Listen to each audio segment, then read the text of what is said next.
السلام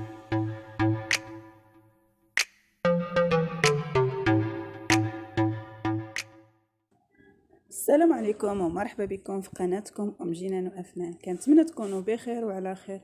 اليوم ان شاء الله غادي نحضر معكم زيت الاوكاليبتوس بطريقه سهله وسريعه، يعني ما كياخذش الوقت بزاف، وكنبداو نستعملوا هذا الزيت اللي رائع زوين بزاف، وخاص كل سيده يكون عندها متواجد، وخصوصا في فصل الشتاء في هذا البرد، والمنافع الكثيره ديالو والفعاليه ديالو. يلا على بركه الله ندوزو نشوفوا طريقه التحضير، وانا كنحضروا معكم غادي نقول لكم المنافع ديالو. يلا على بركه الله نبداو طريقه التحضير. غادي نحتاجو اوراق الاوكاليبتوس، انا هنا نظفتهم من قبل ونشفتهم، خصنا نكونوا منشفينهم.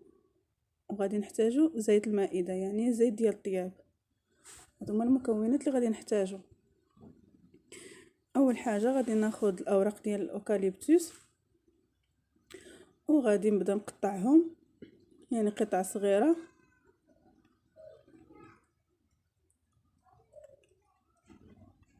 غادي نقطعهم مزيان هكا باش كيطلقوا لنا مزيان. ملي كنقطعوهم يعني كيطلقوا، ملي كنديرهم مع الزيت كيطلقوا لنا مزيان.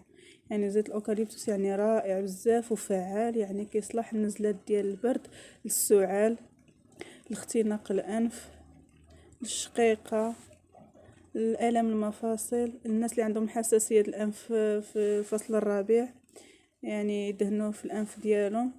زوين بزاف يعني عنده واحد الفعاليه يعني كثيره، يعني هكا لهاد المشاكل اللي ذكرت لكم اذا داومتوه يعني غادي تستغناو على الادويه اللي كناخذو من الفرماسيان.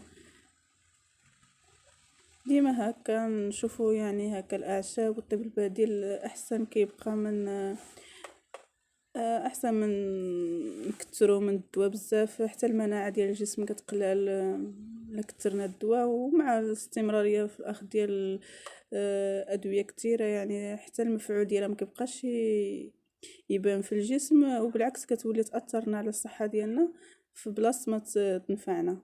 صافي هكا كيف ما كتشوفوا معايا غادي نقطع دوك الاوراق الاوكاليبتوس، وداك العويدات يعني اللي كيبقاو لنا في الاخر غادي نحيدوهم.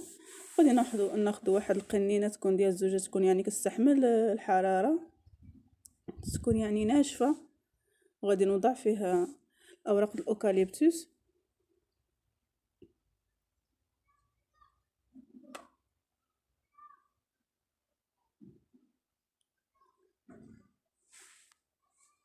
وغادي نضيف عليه زيت المائده،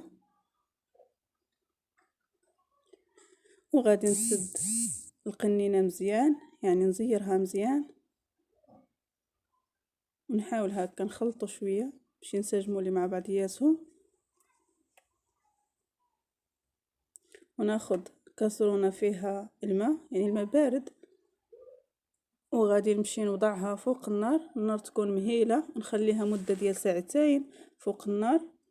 عاد كنطفي عليها، وملي نطفي عليها ما نحلوهاش حتى كيبرد لنا داك الماء، عاد كندوزو نحلوها. من بعد ما دازت ليا ساعتين وبردت ليا القنينه تماما، يعني كنوليو نقدروا نهزوها.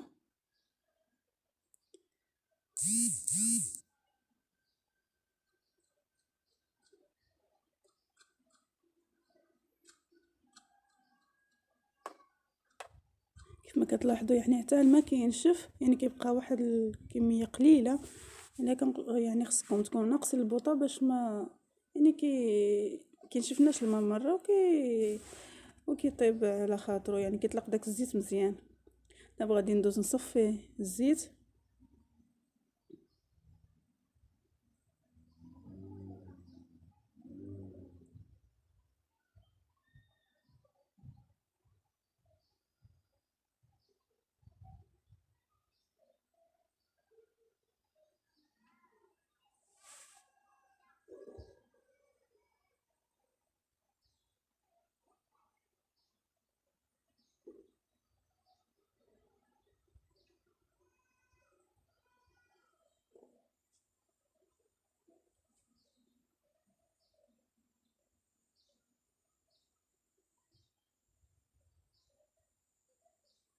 صافي غادي نصفيه ونحاول نضغط مزيان ديك الوراق باش نتخلص من الزيت اللي كيكون باقي فيهم، حتى هو كيتعصر يهود.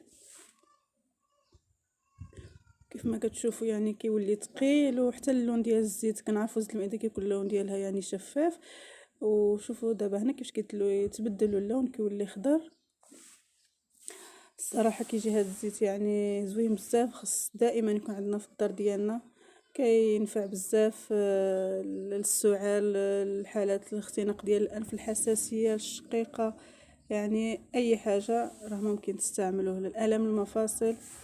وبالنسبه للناس اللي بغاو يديروا بزيت الزيتون يعني كيديروه بنفس الطريقه، ولكن ما كيطيبوش، غير كيسدوا القرعه مزيان ويديروها في مكان مظلم ويخليوها لمده ديال 40 يوم، عاد كيدوزو يفتحوها ويستعملوه. بالنسبه للزيت اللي درنا حنايا بزيت المائده، من بعد ما كنصاوبوه ونديروه في واحد القنينه كنخليوه 24 ساعه، وعاد كنبداو نستعملوه. ودائما نستعملوه بالليل، كناخذ الكميه اللي غادي نحتاجو كندفيوها صافي، وكنديروها هكا. لا كان السعال اللي كندهنوا الصدر ديال المصاب يعني بصدرو وفي الظهر شويه وفي الجنيبات هكا، وصافي. من الاحسن في الليل وينعس.